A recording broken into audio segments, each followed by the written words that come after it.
उदास अपने कमरे में बैठा होता है। ये देखकर भावना अपने पति अमन के पास जाती है और कहती है, सुनिए ना, जेठ जी को जरा देखिए तो, कैसे उदास बैठे हैं अपने कमरे में। जब से दीदी का देहांत हुआ है तब से जेठ जी के चेहरे से मुस्कान ही चली गई है।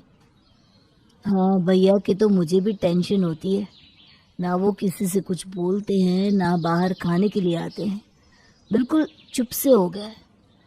उन्हें ऐसा देखकर अच्छा भी नहीं लगता। लेकिन ऐसा कब तक चलेगा? आज नहीं तो कल जेठ जी को इन सब से बाहर निकलकर अपनी जिंदगी पर ध्यान तो देना ही होगा ना। और अभी तो उनकी ज्यादा उम्र भी नहीं है। सो तो है, अब तुम ही बताओ हम क्या करें जिससे भैया इस सदमे से बाहर आ जाए। देखिए, मुझे तो यही लगता है कि हम जेठ जी की दोबारा शादी करवा देते। अभी इनकी उम्र ही क्या है, दोबारा घर बस जाएगा तो ये गम भी बहुत जल्दी भूल जाएंगी। बात तो सही है। चलो अभी चलकर हम भैया से इस बारे में बात करते हैं। अमन और भावना वहां से तुरंत शांतनु के पास जाते हैं और अमन कहता है, भैया आप ठीक तो हो ना? मेरा मतलब है आप आजकल बहुत परेशान रहने लगे हो, ना खाने पर ध्यान देते हो ना ही अपनी सेहत पर ध्यान देते हो। सेहत पर ध्यान देने वाली वो बस एक ही थी, और वो भी मुझे ऐसे ही बीच मझधार में छोड़कर चली गई।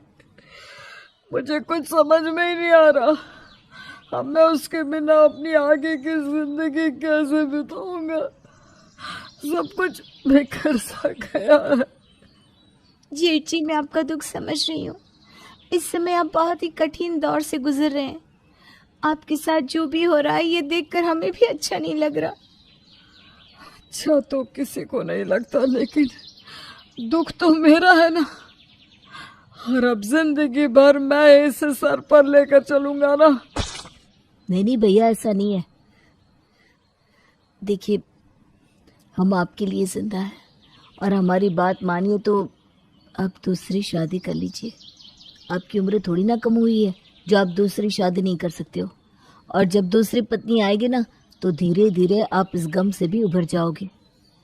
तुम्हें अच्छे से पता है ना मेरे लिए तेरी भाभी की क्या अहमियत थी, फिर भी तुम मुझसे दूसरी शादी की बात कर रहा है। अरे दूसरी शादी करने से तो अच्छा है कि मैं मर ही जाऊं। अरे जेठ जी, आप ऐसा क्यों बोल रहे हैं? देखिए, आपके आगे आपकी पूरी जिंदगी पड़ी है। अगर आप ऐसे हार मान जाएंगे तो कैसे चलेगा? मैं तो कहती हूँ आपको दूसरी शादी के लिए मान जाना चाहिए। नहीं, मैं दूसरी शादी नहीं कर सकता। मैं तुम्हारी जेठानी से बहुत प्यार करता हूँ, और अब जब वो इस दुनिया में नहीं है तो मैं दूसरी शादी कर लूं? नहीं, ये कभी नहीं हो सकता। शांतनु की बात सुनकर भावना और अमन वहां से चले जाते हैं। जब से शांतनु ने दूसरी शादी करने से मना किया था तब से भावना के तो मानो पर ही लग गए थे। एक दिन शांतनु के सारे कपड़े गंदे होते हैं तो वो अपने गंदे कपड़ों को लेकर भावना के पास आता है। क्या है ये? मेरे कपड़े नहीं धोए तुमने? अब जब मैं कपड़े धोती हूँ तब तो आपके कपड़े होते नहीं, और बस एक इंसान के लिए अलग से मशीन चलाना ठीक नहीं लगता मुझे, इसलिए आपके कपड़े नहीं धोए। अब तुमने मेरे कपड़े नहीं धोए तो मैं क्या पहन कर जाऊंगा? हाँ, आपका क्या है, आपको कौन देख रहा है बाहर? आप तो इन कपड़ों में भी जा सकते हो ना। और वैसे भी अगर आपको कपड़े इतने ही गंदे लग रहे हैं तो खुद धो लो, 4 कपड़े ही तो हैं। मैं कपड़े कैसे धो सकता हूँ? मुझे कपड़े धोने नहीं आते, और तुम्हारे होते हुए मैं कपड़े धोऊं? जेठ जी, इसमें कोई बड़ी बात नहीं है, सब अपना काम खुद ही करते हैं। मैं तो यही कहूंगी कि अब ना आप ये सब काम करने की आदत डाल ही लो। कब तक आपके गंदे कपड़े कोई और धोता रहेगा? ये सही भी रहेगा आपके लिए। भावना, मैं तुम्हारा जेठ हूँ, तुम मेरे कपड़े धो ही सकती हो ना। और जब तुम्हारी जेठानी जिंदा थी तब तो तुम्हें कोई परेशानी नहीं होती थी मेरे कपड़े धोने में, तो अब क्या परेशानी होने लगी? अब क्यों मना कर रही हो मेरे कपड़े धोने से? जी, अब तो आपको समझदार होना चाहिए। यहाँ कोई आपके लिए 24 घंटे बैठा नहीं रहेगा है। मुझे भी अपने काम करने होते हैं। मैं क्या बस आपके काम के लिए हर वक्त ऐसे ही बैठी रहूं?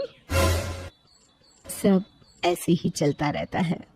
एक दिन सभी लोग खाना खा रहे होते हैं, जहाँ बस शांतनु नहीं होता। सब खाकर अपने कमरे में चले जाते हैं। भावना सफाई कर रही होती है, तभी शांतनु आकर कहता है, अरे भावना, खाना पीना हो गया क्या सबका? हाँ जेठ जी, आप कहाँ थे? मैंने तो आपको आवाज भी लगाई थी। वो मैं एक काम में बिजी था। चलो लाओ, मुझे खाना दे दो, मैं अब खा लेता हूँ। ठीक है जेठ जी, बैठिए, लाती हूँ मैं। भावना एक प्लेट में 2 रोटी और ग्लास में दूध लेकर आती है, जिसे देखकर शांतनु कहता है, अरे ये क्या है? आज सब्जी नहीं बनाई क्या, जो तुम रोटी दूध के साथ लेकर आ गई? अब मैं इसको कैसे खाऊंगा? जेठ जी, वो क्या है ना, मैंने सब्जी बनाई तो थी लेकिन खत्म हो गई, और ये 2 रोटी भी इसलिए बची क्योंकि सब्जी नहीं थी वरना ये भी नहीं मिलती। अरे पर जेठ जी, खा लीजिए, अब आप अकेले बचे हैं, आपके अकेले के लिए तो सब्जी बनाऊंगी नहीं मैं। इतना कहकर भावना वहां से चली जाती है। शांतनु को ये बात काफी बुरी लगती है। वो बिना मन से दूध रोटी खाकर चला जाता है। भावना अब ऐसे ही शांतनु के हर काम को नजरअंदाज करने लगी थी, जिससे अब शांतनु को और ज्यादा अकेलापन महसूस होने लगा था।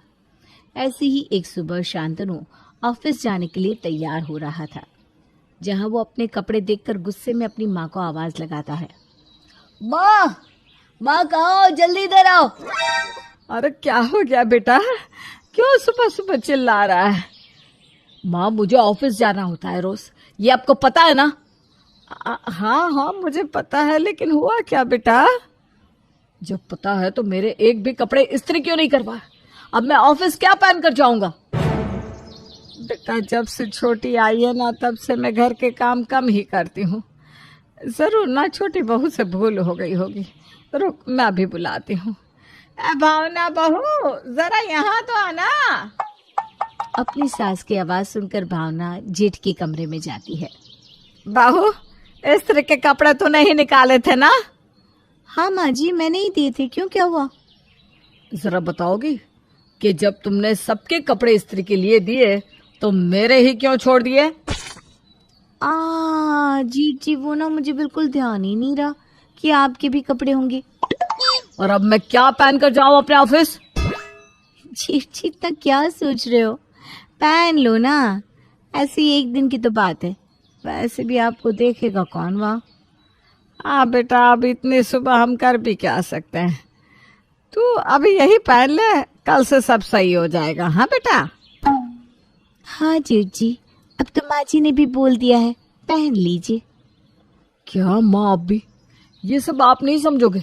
ऐसे कपड़े पहनकर तो मैं कभी ना जाऊं ऑफिस।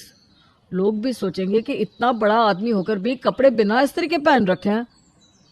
शांतनु पहले ही अकेला महसूस कर रहा था, और अब ये सब शांतनु को अंदर से और तोड़ रहा था।